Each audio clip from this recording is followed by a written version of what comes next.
Hi, my name is Adam Schroeder, and today we're going to analyze a mural painted by an artist from my hometown in Texas. Randall M. Good's mural, titled The Elevation of the Moon by the Acolytes of the Demiggoddess Didamel, was completed earlier this year on commission for two of his fellow alumni from the University of North Texas in their home in Denton. The large-scale painting spans 6 feet and 1 inch by 12 feet and is the first in a 3-painting series recounting Good's own cosmogony, a mythological explanation for the origin and development of the universe. It was painted with oil on gesso and includes 12-karat gold leaf.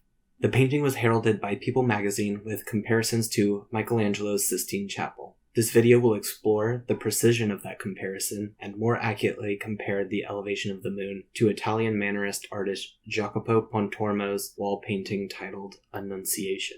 First, a quick description of the three pieces, starting with the elevation of the moon. An article in the North Texan, the school's student newspaper, noted that beyond Renaissance and Mannerist artists, Good also took inspiration from quintessential Art Nouveau artists such as Alphonse Mucha, Gustave Klimt, and Aubrey Beardsley. Good, who studied painting and art history at UNT, based the subject of his painting on his overarching cosmogony titled De Shale Olvalis, making it a sort of history painting. The painting features two original mythological gods named Didamel and Archelaus as the subjects. As noted by the North Texan, Didamel and Archelaus are inspired by the classics of Homer and Ovid. Meanwhile, the Sistine Chapel is the name of the building housing a collection of frescoes painted by Renaissance master Michelangelo and other artists. The building's ceiling, painted by Michelangelo, includes 33 separate panels depicting different biblical scenes and figures, most notably the creation of Adam. Michelangelo painted the ceiling from 1508 to 1512 after he was commissioned to do so by Pope Julius II. He was later commissioned by Pope Paul III to paint the west wall behind the altar. The primary problem in comparing Good's piece with the Sistine Chapel is the fact that Michelangelo's historic work is not actually a single painting, but a conglomerate of individual panels separated by decorative elements. In order to compare the two, one would have to select just one of the stories depicted in the Sistine Chapel to compare against, and there are none that provide a good fit for such a practice. Jacopo Pontormo was an Italian Mannerist painter whose work differed greatly from the high Renaissance work of artists like Michelangelo and Leonardo da Vinci, whom he apprenticed under.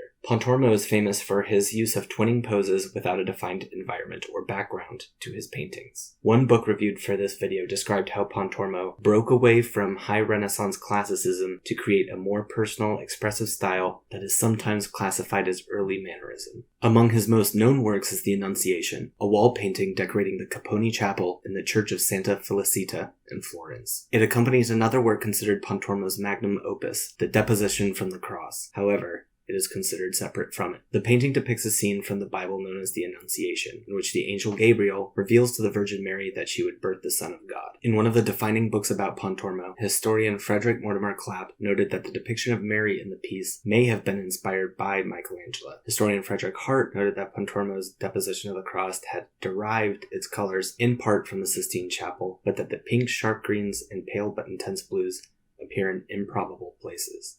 The same is true about the Annunciation. Now we're going to speak with Randall Good to discuss the similarities between the paintings. Yeah, so I had come across your your post on Instagram, and I thought it was cool that that People magazine had written it up and compared it to the Sistine Chapel. But when I was like looking at it, I was like, I don't really see a whole bunch of the similarities, but they it seems pretty different. So I wanted to kind of talk about what some of those similarities and differences and stuff might be. Sure.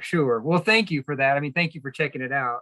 That's, that means a lot to me. I appreciate that.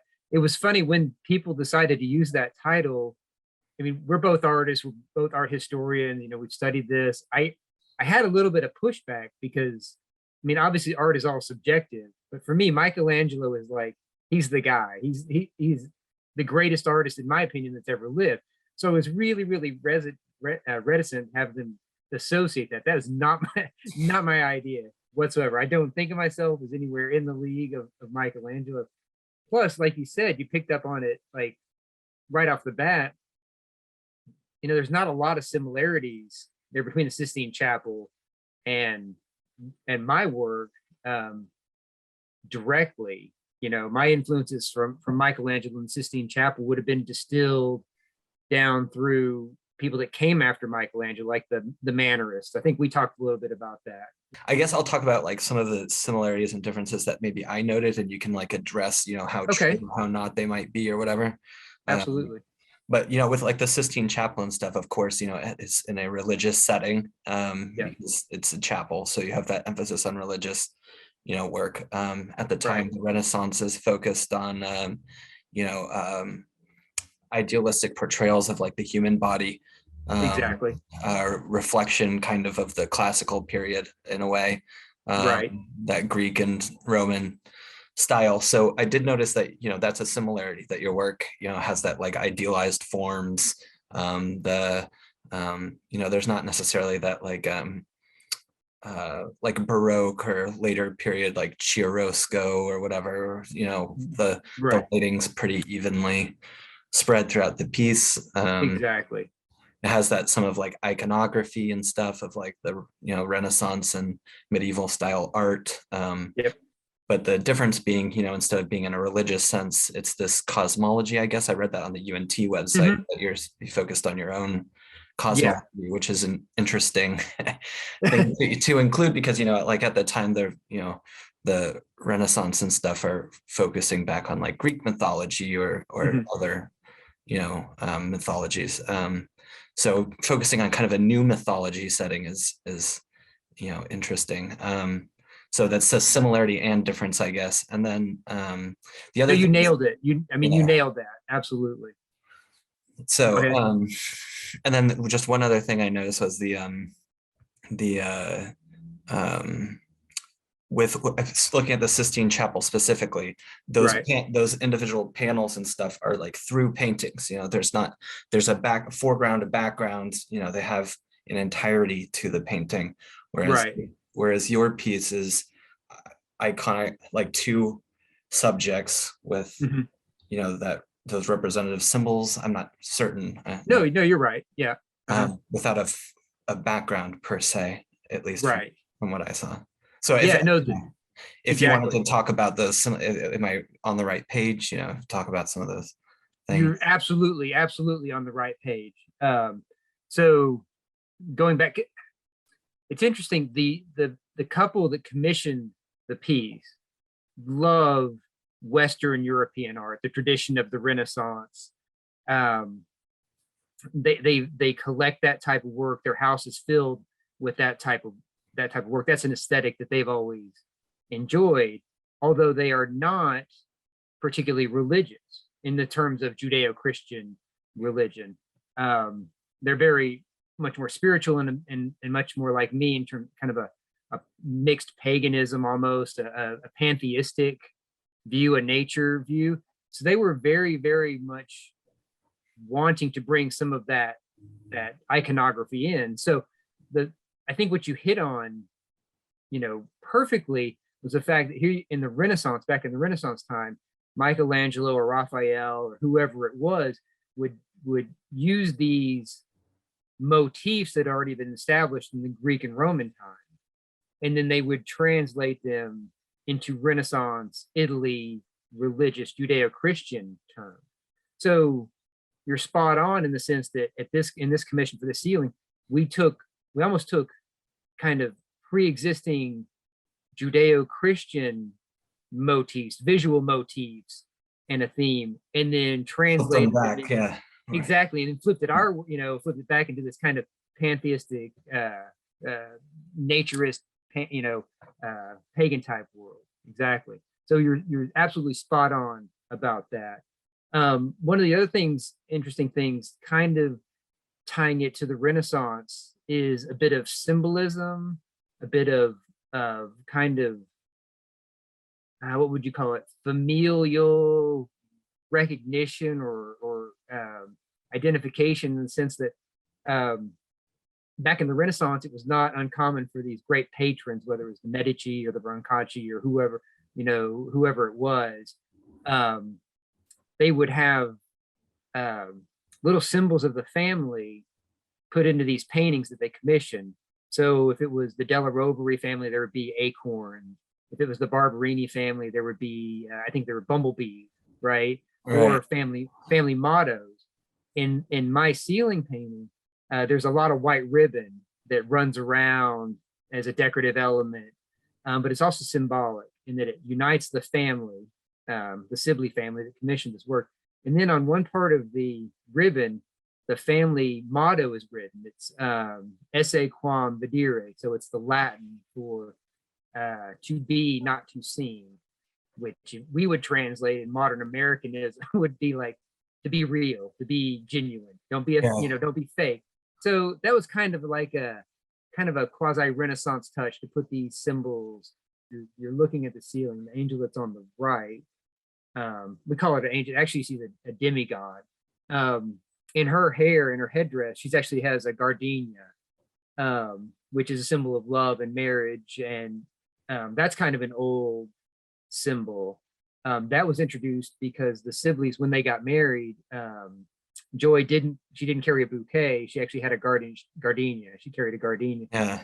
So that's another familial love reference that's, inside in the painting. I think technically using like that strict kind of book interpretation, it would fall under that category of history painting, in the sense it's got, like you touched on, it's got the mythology. Even if it is my own creation myth, it still falls into that category. Painting today, in the contemporary age, we have a lot of liberties that the Renaissance didn't have. So I was able to obviously use my own kind of mythology, symbols, and Right, text from there. Also was able to bring in touches of Art Nouveau. So it's not strictly all within the framework of Renaissance painting. There's actually at least one more ceiling painting that I'm going to start. I'll start on that after the holidays, the first of next year, January, probably February.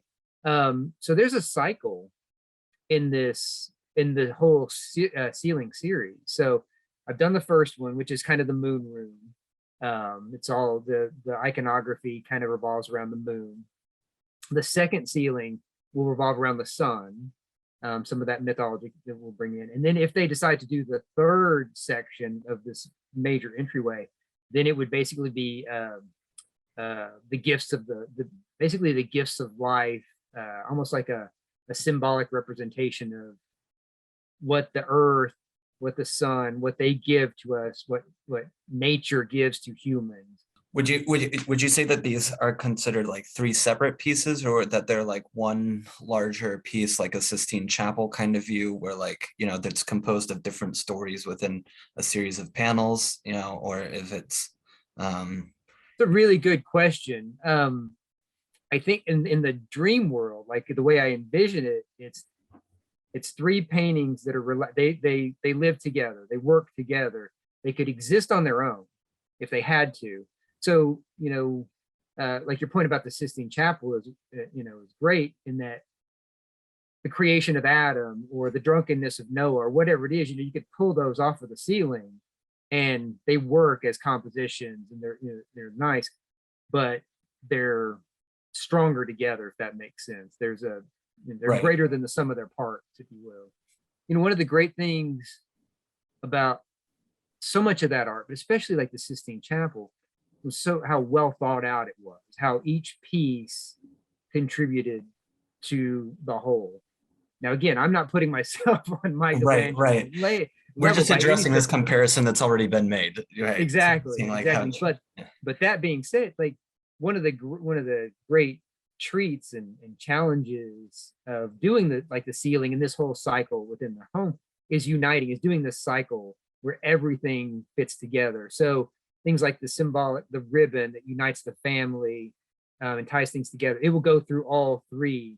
So it looks like this ribbon is spreading from room to room that's uniting all of the elements. The halos and the symbolic forms, they'll keep reappearing.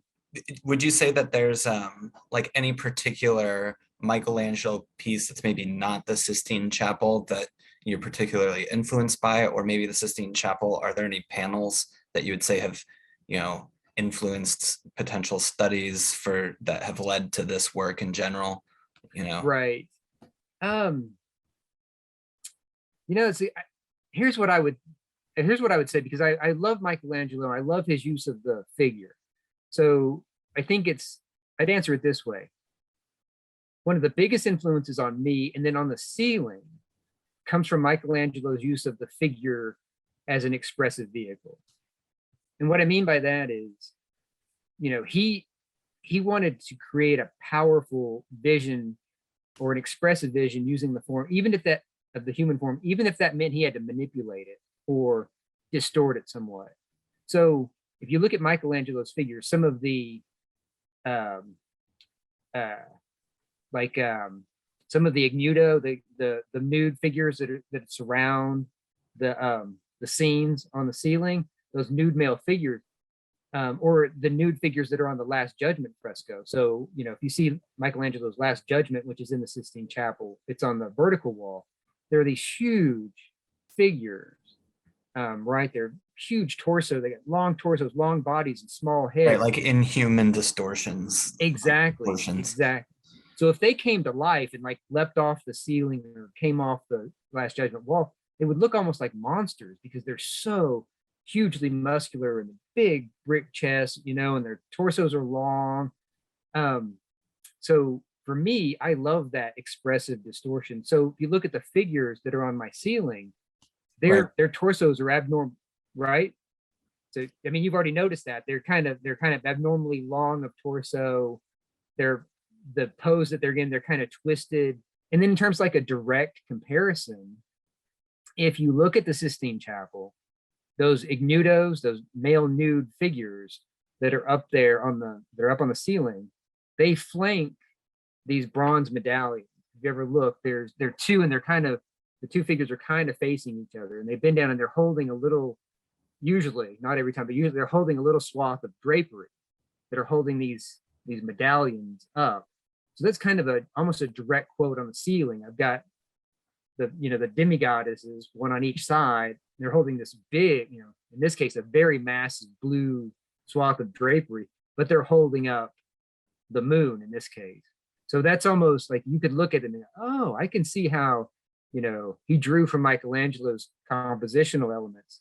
Michelangelo, he worked during the High Renaissance and then into the late Renaissance. The later work of Michelangelo, as you and I have just discussed, became more and more expressive. The figures got bigger, more muscular, more complicated poses. Even his sculpture as well, took on some of these really expressive, distorted, exaggerated contrapposto type motifs within the human figure, like his victory, the captive slave, those kind of things.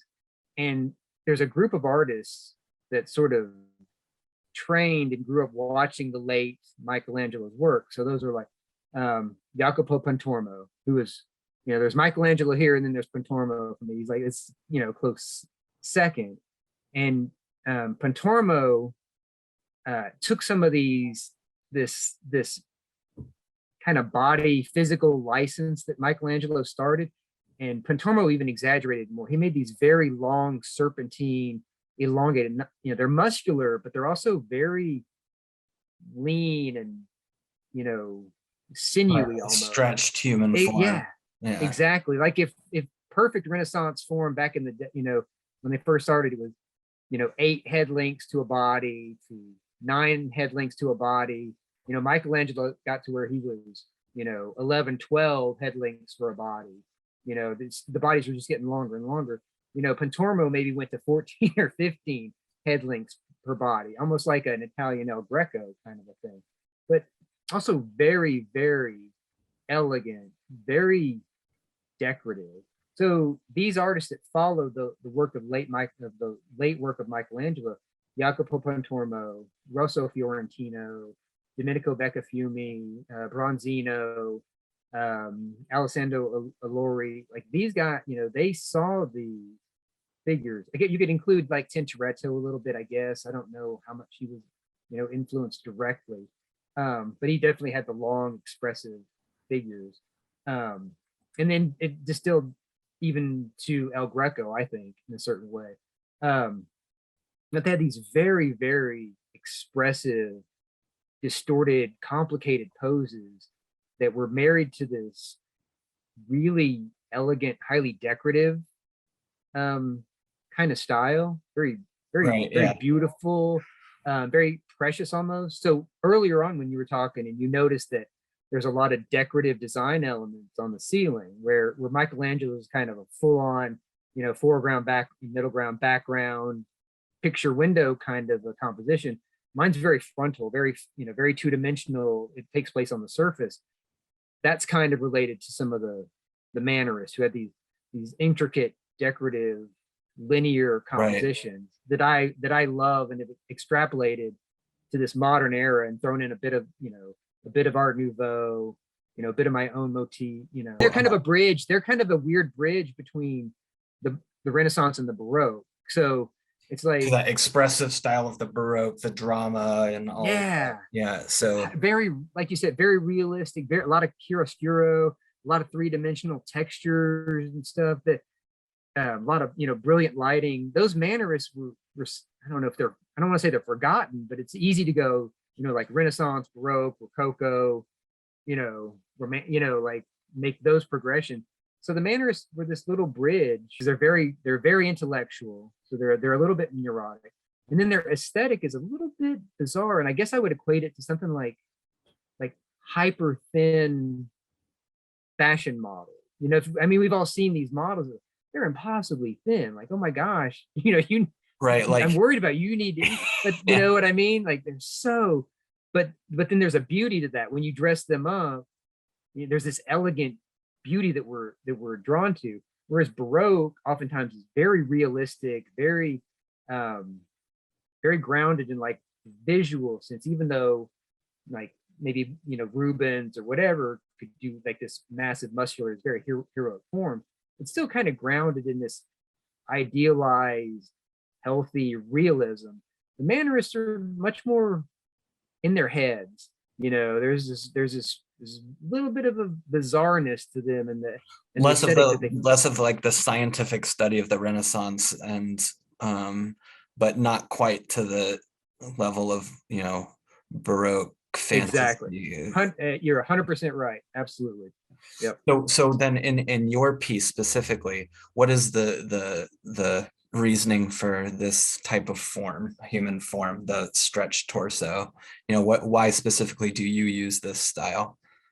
So I think everything is very personal. We're talking about art, so it's obviously very, very subjective. To me personally, it begins with the fact that I think it's beautiful. I like line, like that as an artist. The thing that I really like to explore more than color, even sometimes more than light and dark or shade, is line.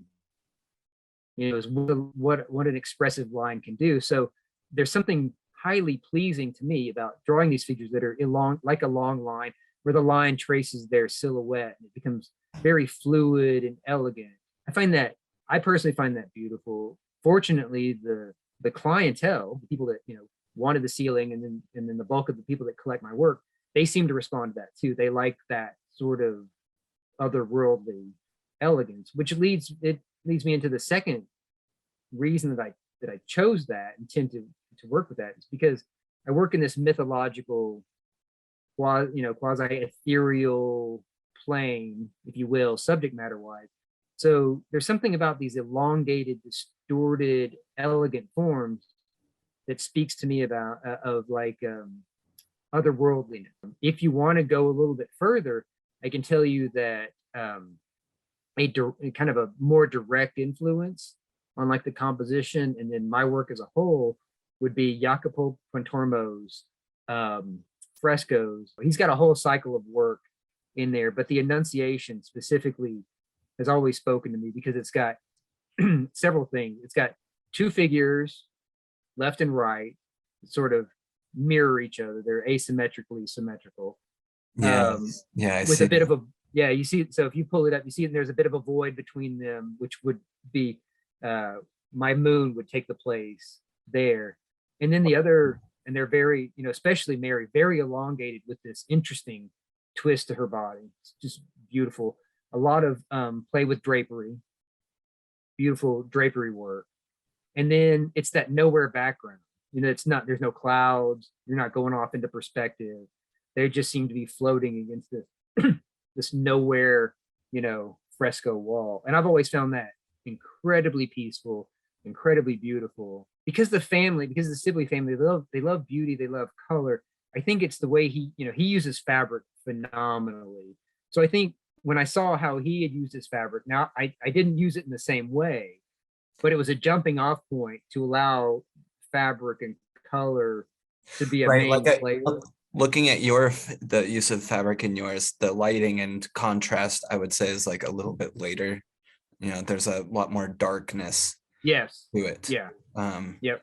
More of that Baroque drama lighting. Yeah, exactly. And trying to amplify some of the three-dimensional quality, like really punching it, really pushing it hard, since it's up on the ceiling, and have it where the lighting's a little more subtle and yeah, exactly. And one of the cool things about like the lighting now, and it's so hard, like with any piece of art, it's so hard until you actually stand in front of it. But there in the ceiling, there's a chandelier that was pre-existing, like painted and designed around the chandelier that hangs down from that medallion. So the lighting in the painting is very subtle. As it spreads out, it gets a bit darker as you get to the four corners. But you can see that just in the photograph. When the chandelier's on, it really exaggerates that effect. That's one of the challenges I think that any artist has, especially if you're painting like environmentally. That's really cool, actually. Yeah, considering the environment of the place of the painting, which exactly. So now with that chandelier, providing so much of the light, it looks like that moon is kind of illuminating the rest of the scene, and it gets really dark in the corners. So, that's I don't know. That's just personal me, Randall talking, but it's cool. Yeah, but it's cool. I liked doing that. Yeah, right. No, but that's cool. Right. Yeah. Appreciate your time and everything. This is great. Absolutely. No, it absolutely was my pleasure. Thank you so much.